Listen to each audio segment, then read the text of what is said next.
بل غلط فکر ډېری غیر مسلمانان دا وایي چې په اسلام کې وسړي ته د یو څخه د زیات ودونو اجازت ولسته. که نارینه تر یو زیات ودونه کوي هغه ته وایي پولیجیمي، او که ښځه د یو څخه زیات ودونه کوي و هغه ته بیا وایي پولي انډري. زه دا ویل غواړم چې قرآن یو واحد مذهبي کتاب دی په ټوله نړۍ کې، یو واحد مذهبي کتاب دی په ټوله نړۍ کې چې په هغه کې لیکلي دي چې تاسو یو واده وکړئ. هر بل مذهبي کتاب چې رااخلي، که راماین رااخلي، مهابارت، بھگوت گیتا، وید، انجیل، تلمود، هر کتاب چې راواخلي په هر مذهبي کتاب کې بغیر د قرآن شریفه دا نه دي لیکلي چې تاسو یو واده وکړئ. که چیرې تاسو راماین د شری رام پلار راجا درشد د هغه څو مېرمنې وې، که چیرې تاسو مهابارت ولولئ په هغه کې راغلي دي چې شری کشن د هغه څو مېرمنې وې؟ 4 لس زر لس زره 16,108. نو که چیرې د شری کشن 16,108 مېرمنې کېدای شي، نو د مسلمانانو لږ تر لږه 4 ولې نس کېدای؟ که چیرې تاسو نور کتابونه ولولئ، که تاسو د یهودو کتاب تلمود ولولئ په هغه کې داسې لیکلي دي چې د سلیمان علیه السلام 700 مېرمنې وې،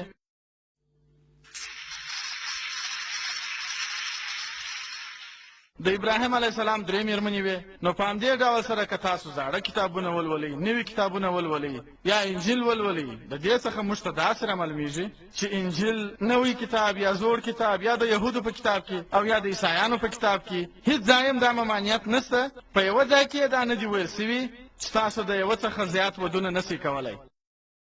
د دوی د کتابو له مخې تاسو چې څومره مو زړه غواړي هغونه ودونه کولی سئ، 1 2 3 لس 40 50 شپېته چې څونه مو زړه غواړي، هېڅ بندیز در باندې نشته. دا خو وروسته بیا د یهودو په ربا کې دنشن من یهودا په 10مه یا 11مه پیړۍ کې هغه وویل چې یهودیان دې تر یوه زیات ودونه نه کوي. دا خو د عیسایانو کلیسا ده چې دا اوس یې دا قانون جوړ کړي چې عیسایان دې تر یوه زیات ودونه نه کوي. په همدې ډول سره په دې ملک هندوستان کې د هندوانو د واده قانون جوړ کړ سو. په 1954 کې یو ځانګړی د هندوانو د واده قانون جوړ کړ سو د حکومت لخوا څخه چې په هغه کې ویل سوي دي چې هندوان په دې هیواد کې تر یوه زیات ودونه نسي کولی. لیکن په کتابو کې خو راغلي دي چې تاسو هر څو ودونه کولی سئ. دا خو حکومت د هندوستان حکومت یو قانون جوړ کړي، ځانګړی د هندوانو د واده قانون. په 1954 کې دا قانون جوړ کړ سو چې په هندوستان کې هندو تر یوه زیات واده نسي کولی. یوه څېړنه سوې وه پولوجیز میریجز ان انډیا، څونه خلک تر یوه زیات ودونه کوي په هندوستان کې.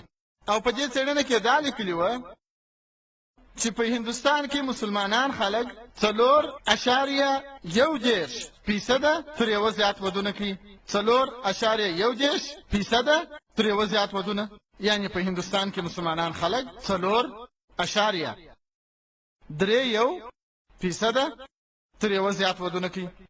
او په دغه سروې کې پسې لیکلي وه چې هندوان خلک په هندوستان کې د 1951 څخه تر 1961 پورې د 10 کالو څېړنه وه.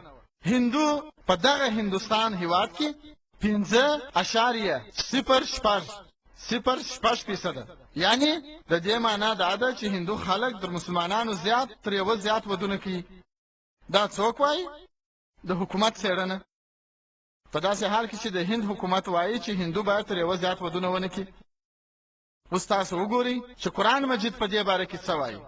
په قرآن مجید کې الله تعالی فرمایي په سورة نساء کې سورت نمبر 4 آیات نمبر 3 کې چې تاسو د هغو ښځو سره واده وکړئ چې ستاسو هغه خوښې وي، 2 3 یا 4. خو که چیرې تاسو د خپلو مېرمنو په منځ کې عدالت نسئ کولی نو یوازې یوه وکړئ. د قرآن شریف آیات دی چې تاسو د هغو ښځو سره واده وکړئ چې ستاسو خوښې وي، 2 وي که 3 وي که 4 وي. خو که چیرې تاسو د هغو په منځ کې عدل او انصاف نسئ کولی نو صرف یوه وکړئ. دا آیات چې یوازې یوه وکړئ بېله د قرآن مجید په یوه کتاب کې هم دا نه دي راغلي. تاسو ته اعلان دی زه د اسلام او د نورو مذاهبو طالب العلم یم، زه عالم نه یم، طالب العلم یم، لیکن ما لوستلي دي الحمدلله ویدا، بھگوت گیتا، راماین، مهابارت، انجیل، تلمود، ګرنت او ستا په یو کتاب کې هم نه دي لیکلي چې یو واده وکړي مګر یوازې په قرآن کې. ډېر خلک داسې غلط فکر کوي چې په اسلام کې تر یوه زیات ودونه کول فرض دي. تر یوه زیات ودونه کول فرض نه دي، مباح دي، روا دي. کې کول غواړې نو کولی شې، لیکن که چیرې تر یوه زیات ودونه کوئ نو د میرمنو په مابینځ کې انصاف کول حتمي دي. او راسي موږ په دې پوه شو چې الله سبحانه وتعالی دا اجازت ولې ورکړې دي و ځینو خلکو ته تر یوه زیات ودونو کولو دپاره. نن ساینس دا وایي چې په قدرتي ډول سره انجلۍ او هلک یو برابر سره پیدا کېږي. هلک او نجلۍ 50 سلنه برابر سره پیدا کېږي. لیکن که تاسو د هر یوه ډاکټر څخه پوښتنه وکړئ چې د کوچنیانو ډاکټر وي نو هغه به درته وایي چې په نجونو کې د ناروغیو سره د مبارزې او د میکروبونو سره د مبارزې ډېر زیات طاقت شته. هر یو ډاکټر به درته وایي. په کوچنیوالي کې به تاسو وګورئ چې زیات مرګونه د الوکانو کېږي نسبت به نجونو ته. نو په کوچنیوالي کې به تاسو وګورئ چې په دا کوچني عمر کې به تاسو وګورئ چې نجونې تر هلکانو زیاتې دي. ژوند یې تېرېږي. تر غټېدو وروسته ډېری خلک مري. ځینې خلک د شراب د څښلو څخه مري، ځینې خلک د سګرېټ څکولو څخه مري، ځینې خلک په ټکرونو کې مري، ځینې خلک بیا مري په جنګونو کې. او اکثره په دا ټولو حالاتو کې نارینه ډېر زیات مري. نارینه نسبت و ښځو ته زیات مري. نو په دا ننني تاریخ کې او همیشه هم دا ویل شوي دي چې ښځې تر نارینهو زیاتې دي. په دنیا کې ښځې تر نارینهو زیاتې دي. ځینې هیوادونه دي د مثال په ډول هندوستان چې دریم نمبر هیواد دی چې پکښې کې نارینه تر ښځو زیات دي. هغه هم خپله یو وجه لري. که چیرې تاسو یو پروګرام واورئ په بي بي سي کې نشر شو لټ هر ډای پرېږده چې مړه سي. یو پروګرام و چې یوې ښځې ژورنالیستې پر مخ بیوي، یو برتانیوي رپورټرې هغه راځي په هندوستان کې څېړنه کوي او وایي چې په هندوستان کې هره ورځ لږ تر لږه 3,000 کوچنیان چې د مور په نس کې دي هغه نقصاني چې کله دوی په دې خبر سي چې هغه کوچنی د مور په نس کې نجلۍ ده. هره ورځ تر 3,000 زیات کوچنیان د مور د نس څخه نقصاني چې کله دوی په دې خبر سي چې هغه نجلۍ ده. یعنی په کال کې تقریبا تر 10 لکه زیاتې، تر 1 میلیون زیاتې کوچنی چې د مور په نس کې چې په دې خبر چې هغه نجلۍ ده نقصاني یې په هندوستان کې زموږ په هیواد کې. او د تامل ناډو د دولتي روغتون د راپورټ له مخې په هرو 10 نجونو کې چې په دې دولتي روغتون کې پیدا کېږي، په هرو 10 نجونو کې چې په دولتي روغتون کې پیدا کېږي 4 یې ورڅخه په قتل رسېږي. 4 نجونې یې وژني. که چیرې دا کار چې بیخي غلط دی، حرام دی، د نجونو وژل، د مور د نس څخه د کوچني نقصانول ولې چې هغه نجلۍ ده، دا بیخي غلطه ده، حرام کار دی. که چیرې دا کار په هندوستان کې بند کړل سي نو انشاءالله په هندوستان کې به هم په 20 کلونو کې د ښځو چې کم تعداد دی تر ټولو به زیات وي.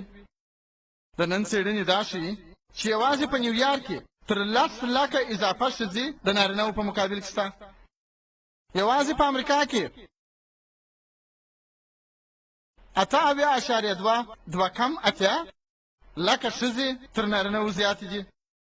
یوازې په یوکې کې، یوازې په برطانیه کې 40 لکه ښځې تر نارینهو زیاتې دي. یوازې په جرمني کې تر 50 لکه زیاتې ښځې تر نارینهو زیاتې دي. یوازې په روس کې، په روسیه کې تر 90 لکه زیاتې ښځې تر نارینهو زیاتې دي. او دا خو یو الله په خبر دی چې په ټول عالم کې، په ټوله دنیا کې به څونه ښځې تر نارینهو زیاتې وي. تاسو یې ومنئ، زه دا خبره تسلیموم. ویې منئ، یوازې د مثال په ډول سره زه دا خبره منم چې هر سړی باید د یوې ښځې سره واده وکړي. ویې منئ. او که چیرې زما خور یا ستاسو خور په امریکا کې ژوند کوي، چیرې چې 8.2 لکه ښځې تر نارینهو زیاتې دي، او فکر وکړئ چې ټوله ودونه سوي دي، هر نارینه یوه ښځه د خپل ځان لپاره پیدا کړې ده. بیا هم 8.2 لکه یعنی تر پاوکم 100 لکه ښځو پورې و چاته خاوند نه پیدا کېږي. او که چیرې د مثال په ډول زما خور په امریکا کې وي یا ستاسو خور په امریکا کې وي او په بدقسمتۍ سره په دغه پاو کم سلو لکو کې یوه دانه ده، نو د هغې دپاره کومه لاره شته؟ صرف دوې لارې شته، چې یا خو د داسې سړي سره واده وکړي چې هغه واده کړی وي، یا هغه بازاري ښځه سي. خلک به وایي د بازار ښځه؟ ذاکره وروره ته داسې سختې خبرې کوې؟ دا زه چې هر څونه ښه خبرې مې زده دي، تر دې نو بله کم لفظ ما هم نه دی زده. زه مې یو کمزوری انسان یم. په انګریزي کې ورته وایي پبلیک پراپرټي، بازاري ښځه. بله هېڅ لاره نشته. د دې دوو لارو څخه پرته بله لار شته لا نه. دوې لارې شته چې یا د هغه سره واده وکړي چا چې در مخه واده کړي، یا دې د بازار ښایست سي. او که تاسو چیرې وګورئ په امریکا کې عامه خبره ده، د مینځو ساتل عامه خبره ده، د اضافه ښځو ساتل عامه خبره ده، خو تر یوه زیات واده کول بیا دوی نشي زغملی.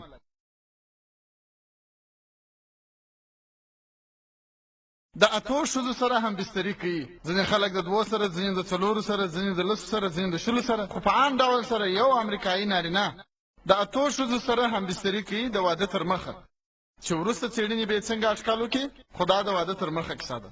خو هلته عامه خبره ده د مینځو ساتل او د ښځو ساتل، لیکن تر یوه اضافه واده کول چې هغه ښځه راولي په خپل کور کې د ځان سره کښېني، دا خبره دوی نشي زغملی. نه ده خوښه دا خبره. په اسلام کې چې تر یوه زیات ودونه څوک کوي، هغه باید د دواړو مېرمنو په مابینځ کې انصاف ولري، هغو دواړو ته عزت ورکړي، خواړه، کالي او برابرۍ وکړي. نو دا اوس چې کومه مسله ده، دا اوسنۍ حالات چې دي، ښځې تر نارینهو زیاتې دي. نو